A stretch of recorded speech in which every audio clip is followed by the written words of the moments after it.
नमस्कार मित्रों, स्वागत है आप सभी का एम क्लासेस BW पर। तो आज के इस वीडियो में हम लोग पढ़ने वाले हैं भारतीय संविधान के भाग 1 के अनुच्छेद नंबर 1 को।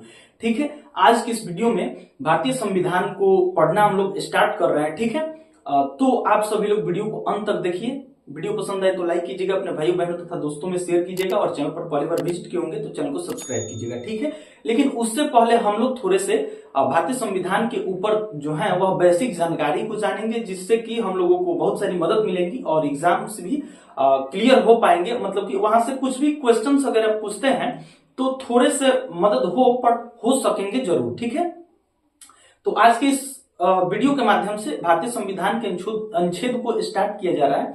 तो आप सभी लोग पर डे आकर पढ़ सकते हैं, देख सकते हैं भारतीय संविधान के अनुच्छेदों को। ठीक है, सो हम लोग जानते हैं, देखिए भारतीय संविधान, ठीक है, हम लोग तो अनुच्छेद को पढ़ने वाले हैं, बट बात कर लेते हैं कि संविधान होता क्या है। तो देखिए, संविधान का मतलब होता है कि संविधान एक कागजी दस्तावेज होता है जिसके माध्यम से किसी भी देश के या फिर राज्य के शासन व्यवस्था को चलाया जाता है। यह एक कागजी दस्तावेज होता है। ठीक है, उसी प्रकार से हम सभी के भारत का जो संविधान है वह एक कागजी दस्तावेज है जिसके माध्यम से भारत के शासन व्यवस्था को चलाया जाता है। ठीक है, बाकी हम लोग बात करते हैं संविधान जब लिखा गया, आखिर कभी ना कभी तो लिखा ही गया होगा।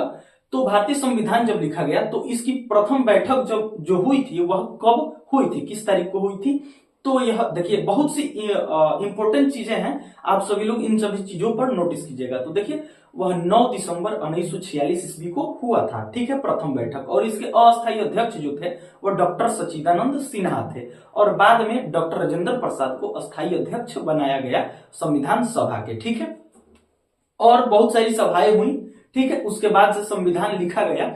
बट हम लोग जानते हैं कि संविधान को लिखने में कितना समय और कितने पैसे खर्च आए थे। ठीक है, तो संविधान को लिखने में, भारतीय संविधान, उससे पहले जान लेते हैं। देखिए, यह विश्व का सबसे बड़ा लिखित संविधान है। ठीक है, लिखित संविधान है और इसको लिखने में 2 साल 11 महीने और 18 दिन का वक्त लगा था, समय लगा था। और इसको लिखने में, हाथ से लिखने में जो खर्च आया था वह 63,96,729 रुपए खर्च हुए थे। ठीक है, और बाकी जो हम लोग पढ़ने वाले हैं भारतीय संविधान को, तो हम लोग जान लेते हैं कि इसमें कौन कौन सी चीजें मिलेंगी हम लोगों को। तो वो सभी चीजें जो हैं वह भारतीय संविधान के प्रस्तावना में, उद्देशिका में, मतलब कि दिखाया गया है, बताया गया है कि कौन कौन सी जो चीजें हैं वे संविधान में पढ़ने को मिलेंगे। ठीक है, उसमें क्लियर कर दिया गया है। लेकिन इसमें 395 अनुच्छेद हैं, 22 भाग है और 8 अनुसूचियां थी, बट अभी फिलहाल वर्तमान में 12 अनुसूचियां हैं। ठीक है, और वो जो विषय बताए गए हैं, जो सब्जेक्ट है, जिन सभी चीजों के बारे में संविधान को लिखा गया, बताया गया है, रचा गया है, वे जो उद्देशिका में है, हम भारत के लोग भारत को एक संपूर्ण प्रभुत्व संपन्न समाजवादी पंथ निरपेक्ष लोकतंत्रात्मक गणराज्य स्वतंत्र मतलब राज्य बनाने के लिए जो भी प्रक्रियाएं हैं वो की गई हैं, बताई गई हैं, संविधान को रचा गया है, तो उन सभी चीजों पर ही आर्टिकल को लिखा गया है। ठीक है, तो अगर हम लोग अभी देखें तो फिलहाल अभी भारतीय संविधान में 395 अनुच्छेद काउंटिंग के तहत हैं, और वैसे अगर हम लोग देखें तो बहुत सारे अनुच्छेदों को रखा गया और बहुत सारे अनुच्छेदों को हटाया गया। जब से संविधान लागू हुआ, एक चीज हम लोग भूल गए जानना, देखिए भारतीय संविधान लिखकर 25 नवंबर 1949 ईस्वी को ही लिखा जा चुका था। ठीक है, बट लागू हुआ 26 जनवरी 1950 ईस्वी को। ठीक है, तब हम लोगों के संविधान में 395 अनुच्छेद थे, लेकिन तब से लेकर अब तक जितने भी मतलब सरकारें आई गई, जरूरत के अनुसार जो भी अनुच्छेद का जरूरत पर रखा गया उसको हटाया गया।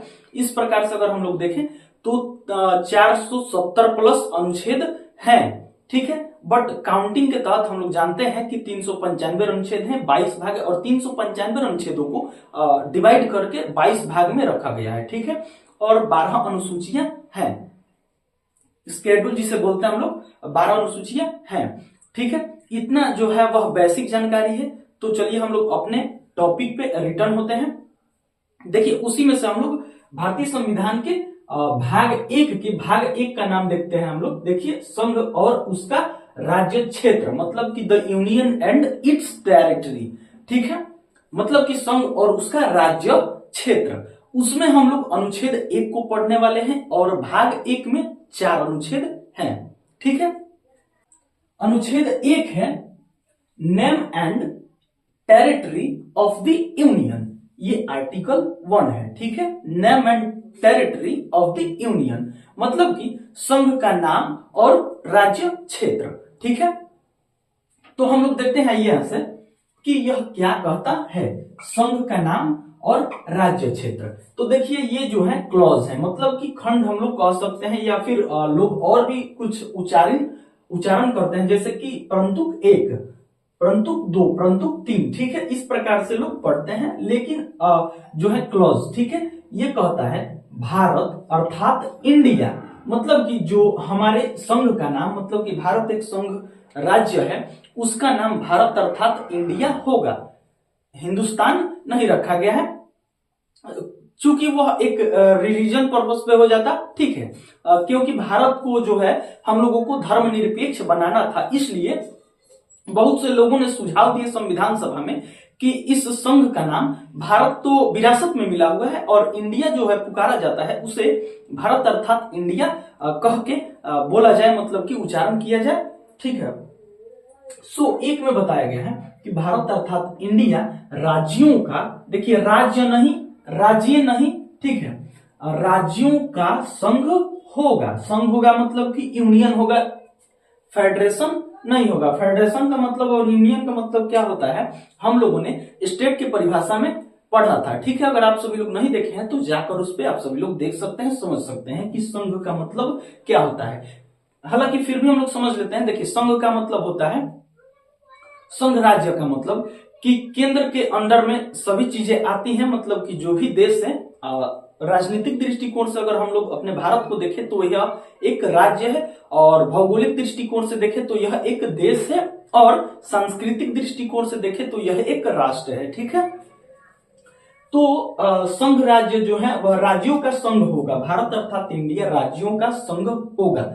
मतलब कि 28 जो प्रदेश हैं, मतलब कि हम लोग कह सकते हैं प्रांत हैं, उन सभी को मिलाकर, उसमें केंद्र शासित प्रदेश भी हैं, और इस प्रकार से भी जो है प्रदेश हैं, उन सभी को मिलाकर यह एक राज्यों का संघ होगा, मतलब कि राज्य होगा, देश होगा, संघ होगा, ठीक है। इसमें देखिए गाइस हम लोग कुछ भी छेड़छाड़ नहीं कर सकते हैं, ठीक है।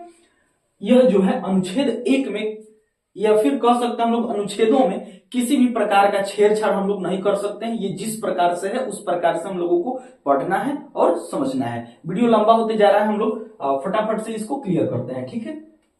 देखिए भारत अर्थात इंडिया राज्यों का संघ होगा, ठीक है। India that is Bharat shall be A state of union, ठीक है।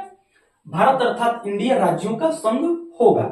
दूसरा जो है क्लॉज नंबर दूसरा है, वह बोल रहा है कि राज्य और उनके राज्य क्षेत्र वे होंगे जो पहली अनुसूची में विनिर्दिष्ट हैं। मतलब कि पहली अनुसूची में बताए गए हैं कि राज्य का जो है वह राजधानी क्या होगा, उच्च न्यायालय जो है वो क्या होंगे, और केंद्र शासित प्रदेशों के बारे में भी बताया गया है पहली अनुसूची में। तो राज्य और उनके राज्य क्षेत्र वे होंगे जो पहली अनुसूची में विनिर्दिष्ट हैं, बताए गए हैं, दिखाए गए हैं, समझाए गए हैं, ठीक है। क्लियर है। तीसरा जो है क्लॉज नंबर वो है कि भारत के राज्य क्षेत्र में, ठीक है, ये जो है, और इसके सब क्लॉज जो है वह राज्यों के राज्य क्षेत्र, मतलब कि जो यहां से कह रहा है कि भारत के राज्य क्षेत्र में, तो क्या मतलब, क्या भारत के राज्य क्षेत्र में, क्या 1 और 2 कह रहा था तो कुछ समझ में भी आ रहा था, बट जो तीसरा क्लॉज नंबर बोल रहा है कि भारत के राज्य क्षेत्र में, तो अब क्या समझ रहे हैं, तो भारत के राज्य क्षेत्र में क्या क्या होंगे, इस चीज का जो है वह बात कर रहा है, ठीक है। भारत के राज्य क्षेत्र में क्या होंगे, तो देखिए हम लोग देखते हैं यहां से राज्यों के राज्य क्षेत्र होंगे, भारत के राज्य क्षेत्र में राज्यों के राज्य क्षेत्र होंगे, ठीक है। अगला पॉइंट जो है पहली अनुसूची में विनिर्दिष्ट संघ राज्य क्षेत्र, मतलब कि केंद्र शासित प्रदेश भी राज्यों के संघ होंगे, ठीक है, राज्यों के संघ होंगे, ठीक है, ठीक है। उसके बाद अगला जो है वह ऐसे अन्य राज्य क्षेत्र होंगे जो कि अर्जित किए जाए, समाविष्ट होंगे। मतलब क्या समझते हैं आप लोग कि जो भी राज्य क्षेत्र होंगे मतलब कि जो भी राज्यों को अगल बगल के, जैसे पाकिस्तान हो गया, भूटान हो गया, नेपाल हो गया, श्रीलंका हो गया, जो अभी फिलहाल भारत के साथ नहीं है, भारत के राज्य क्षेत्र में नहीं है, भारत के मतलब क्षेत्र में नहीं है, अगर उनपे हमारी कब्जा होती है, मतलब हम लोग जीतते हैं या फिर वे लोग मिलना चाहते हैं, वे लोग भी भारत के राज्य क्षेत्र में शामिल होंगे और उन्हें भी भारत संघ का हिस्सा माना जाएगा। ठीक है। ऐसे अन्य राज्य क्षेत्र जो अर्जित किए जाएं, ठीक है, मतलब कि जीते जाएं या फिर जो मिलना चाहें, वे इसमें शामिल होंगे, मतलब कि भारत संघ का हिस्सा कहे जाएंगे। ठीक है। तो ये था हम लोगों का जो है वह भारतीय संविधान का भाग एक। भाग एक का नाम क्या है? तो संघ और उसका राज्य क्षेत्र। ठीक है। The union and it's territory. ठीक है। तो हम लोगों ने अनुच्छेद 1 को इतने डिटेल में पढ़ा। उम्मीद करते हैं कि अगले अनुच्छेदों को हम लोग इतना लंबा करके नहीं पढ़ेंगे, जो बातें होंगी हम लोग केवल उसी बातों पे ध्यान देंगे और समझेंगे। ठीक है। तो आशा करते हैं कि वीडियो पसंद आया होगा और आप सभी लोग समझ पाए होंगे। सो वीडियो को लाइक करके अपने भाई बहनों तथा दोस्तों में शेयर कीजिएगा और चैनल पर पहली बार विजिट किए होंगे तो चैनल को सब्सक्राइब कीजिएगा। तो आज के लिए सिर्फ इतना ही। जय हिंद।